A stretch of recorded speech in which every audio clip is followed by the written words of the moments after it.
I absolutely love adding color to my cakes and cupcakes. So today, I thought I'd show you how easy it is for you to color your own icing. To get started, we'll need a couple of things. A bowl of icing. For my icing, I always use Betty Crocker Creamy Deluxe French Vanilla Icing. I know that's not what you thought I was going to say, but truth be told, I use this for all of my cakes and cupcakes. It is yummy, it works great, and best of all, it saves me tons of time from making and cleaning up. It's a true winner in my books. Now, I cannot speak to other store-bought brands, nor can I speak to other flavors by Betty Crocker, but this one is my go-to for icing. Next, you will need icing color. I always use the Icing Colors from Wilton. Today, I'm going to use Sky Blue. They have a whole array of colors that you can choose from. And if you can't find the right color, you can always mix it.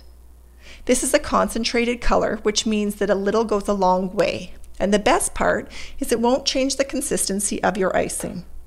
You'll need a spoon or an icing spatula, paper towel, and some toothpicks. Before we color our icing, we want to make sure that we have enough icing for our cake or cupcakes. If you were to run out of icing, you would find it extremely difficult to recreate the exact color again. It is always better to have too much than not enough.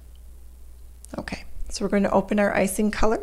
Now, if you're opening a new bottle, you will find that there is a foil on top. What I would suggest is using disposable gloves so that it's not as messy. We're going to take a toothpick and we're going to insert it in and get some gel on the toothpick. And we're going to insert it into the icing. Now, the key to coloring is adding a little bit at a time because we can always add more. Now, the exception to this rule is dark colors such as black or red. Those colors you would actually need quite a bit of icing color for. If you're going to make red, I would suggest using the No Taste red color.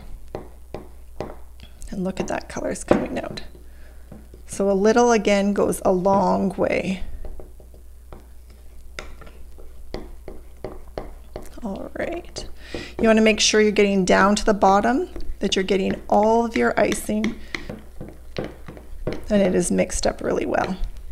Okay, now I want to go a little bit darker. So I'm going to take a new toothpick so that I don't contaminate my icing color. I'm going to insert it in and just add a little bit more. Now, one thing to note when you're coloring your icing is that the shade will actually darken over time. So for example, if you're doing a dark color like black, it will go to a deep charcoal when you're mixing it like this. But once you set it aside for about an hour or so, it'll be completely black.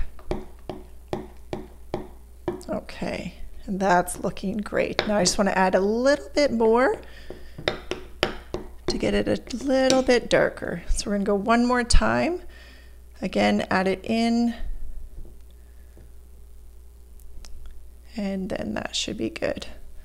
Oh, I love this color. It reminds me when I made my Elsa doll cake for my daughter.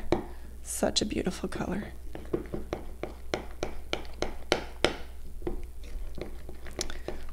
Look at that. Voila. And you would just keep mixing until you get the right color that you want. If you go too dark, then you can do color correction, which is just adding some of the original white back into the bowl and it will lighten up. Okay, and there's a beautiful teal color.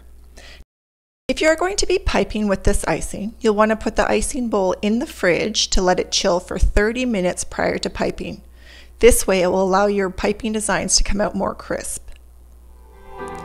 Now that you've mastered coloring, you are ready for the next step, which is how to fill a piping bag. So click that link and we'll see you there. Happy decorating!